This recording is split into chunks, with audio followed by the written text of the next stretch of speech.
Halo, assalamualaikum warahmatullahi wabarakatuh. Hari ini waktunya pelajaran IPA. Nah, materi IPA hari ini kita akan membahas mengenai gaya. Silahkan dibuka buku paket tema 7-nya dan silahkan disimak apa yang akan Ustazah sampaikan. Nah, pertama kita akan membahas mengenai pengertian gaya. Gaya adalah tarikan dan dorongan yang menyebabkan benda bergerak. Mohon maaf, Ustazah salah ketik. Ustazah ulang sekali lagi.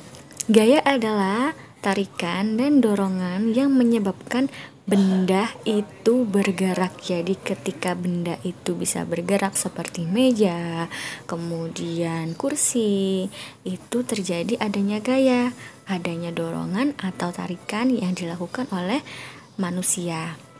Nah, banyak aktivitas dalam kehidupan sehari-hari yang berhubungan dengan gaya, seperti mendorong meja, menarik genggang pintu, mengayuh sepeda, dan masih banyak lagi kegiatan lainnya. Jadi ketika kita mengangkat tas, ingin berangkat ke sekolah, kemudian mengambil buku, itu merupakan salah satu adanya gaya dalam kehidupan sehari-hari kita. Nah, gaya terbagi menjadi beberapa macam. Yang pertama yaitu gaya otot, gaya gesek, gaya pegas, gaya magnet, gaya listrik, dan juga yang terakhir ada gaya gravitasi. Coba perhatikan masing-masing gambarnya. Gaya otot biasa kita gunakan contohnya seperti ketika kita lomba tarik tambang. Kemudian gaya gesek terjadi pada roda kendaraan kita ketika kita kendarai. Nah, gaya pegas yaitu ketika kita bermain ketapel atau ketika kita memanah, itu merupakan contoh adanya gaya pegas. Yang selanjutnya yaitu gaya magnet yang biasa kita mainkan pada sehari-hari.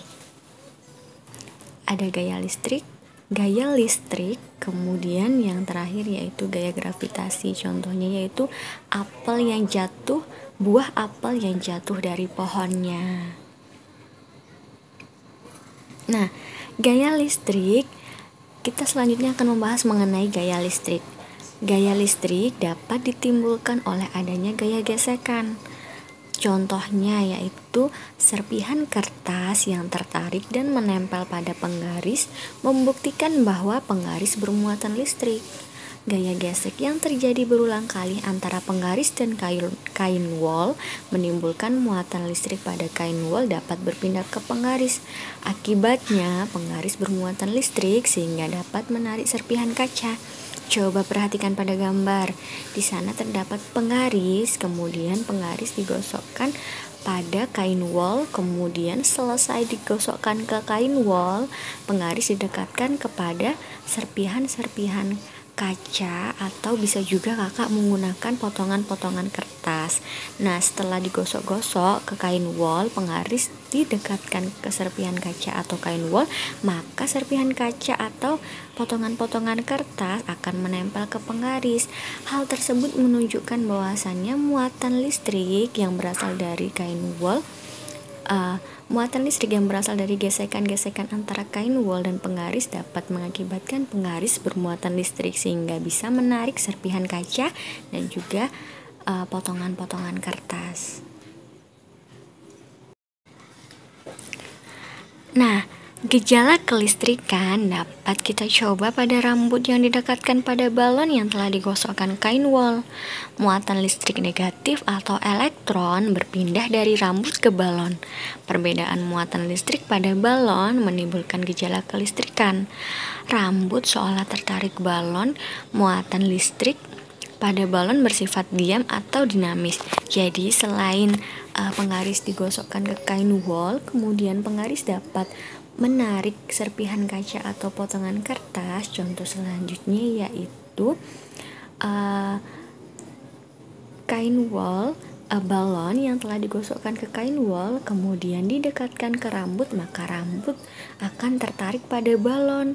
Nah, itu disebabkan karena muatan listrik negatif atau elektron berpindah dari rambut ke balon. Nah, Kedua contoh ini, yaitu contoh yang pertama tadi, penggaris yang digosokkan ke kain wol kemudian dapat menarik serpihan kaca atau potongan kertas. Kemudian contoh yang kedua adalah balon yang digosokkan ke kain wol kemudian dapat menarik rambut. Itu merupakan contoh adanya muatan listrik yang bersifat diam, yaitu listrik statis. Jadi kedua kegiatan ini, kedua aktivitas ini atau kedua percobaan ini merupakan contoh dari listrik statis. Nah, selanjutnya kita akan membahas mengenai listrik statis dan juga listrik dinamis. Listrik statis adalah listrik yang diam, energi yang dimiliki oleh bermuatan listrik. Nah, contohnya listrik statis adalah listrik yang diam. Contohnya apa? Yaitu contohnya yang telah Ustazah jelaskan tadi, yaitu penggaris yang digosokkan ke kain wol, kemudian balon yang digosokkan ke kain wol dapat menarik rambut. Nah, contoh selanjutnya yaitu saat menyisir rambut tanpa disadari, terkadang rambut akan terbawa berdiri sendiri beriringan dengan gerakan sisir. Kemudian contoh yang selanjutnya, penggaris atau sisir yang digosok-gosokkan ke rambut atau tangan kering akan menarik potongan kertas kecil. Contoh yang ketiga, debu yang tertempel pada layar. Dan yang terakhir, yaitu kain sutra yang digosok-gosokkan dengan batang kaca. Jadi ini merupakan contoh adanya listrik statis atau listrik yang diam. Nah, selanjutnya yaitu listrik dinamis. Listrik dinamis adalah listrik yang bergerak. Listrik dinamis dapat dialirkan dengan media penghantar listrik yang baik atau konduktor. Ustazah ulang sekali lagi, listrik dinamis adalah listrik yang bergerak. Listrik dinamis dapat dialirkan dengan media penghantar listrik yang baik atau konduktor. Contohnya, listrik yang dihasilkan dari baterai dan saklar. Jadi perbedaannya, listrik statis yaitu listrik yang diam, kemudian listrik dinamis adalah listrik yang bergerak. Jadi dia bisa mengalir dan menggunakan media penghantar listrik yang baik atau konduktor. Contohnya yaitu listrik yang dihasilkan dari baterai dan juga listrik yang dihasilkan dari saklar. Nah, selanjutnya yaitu pemanfaatan gaya listrik. Alat elektronik adalah alat yang dapat diaktifkan dengan menggunakan energi listrik. Listrik memiliki dua muatan yang saling berlawanan, yaitu muatan positif atau proton dan muatan negatif atau elektron. Jika kedua muatan disambungkan, maka akan tarik-menarik, sehingga menimbulkan energi listrik yang dapat digunakan untuk menghidupkan alat-alat elektronik yang sering kita gunakan. Jadi listrik memiliki dua muatan yang saling berlawanan, yaitu yang pertama ada muatan positif atau proton, dan yang kedua ada muatan negatif atau elektron. Jadi ketika listrik itu memiliki dua sisi, yaitu sisi positif dan juga sisi negatif. Nah, jika disambungkan maka keduanya akan tarik-menarik sehingga menimbulkan energi listrik yang dapat kita gunakan. Nah, energi listrik akan diubah menjadi energi lain seperti cahaya, panas, gerak, dan energi bumi. Listrik merupakan salah satu sumber energi yang kita gunakan sehari-hari. Energi listrik berasal dari pembakaran batu bara yang merupakan sumber daya alam yang tidak dapat diperbarui. Sehingga kita harus menghemat listrik agar keberlangsungan energi listrik dapat kita nikmati hingga anak cucu kita. Jadi kita harus menghemat listrik yang ada di rumah ya, seperti mematikan TV ketika tidak ditonton, kemudian mematikan lampu ketika sudah pagi hari atau keadaan sudah terang, dan lain sebagainya. Selanjutnya kita akan membahas mengenai gaya otot. Nah, pernah nggak kakak melihat kayu egrang?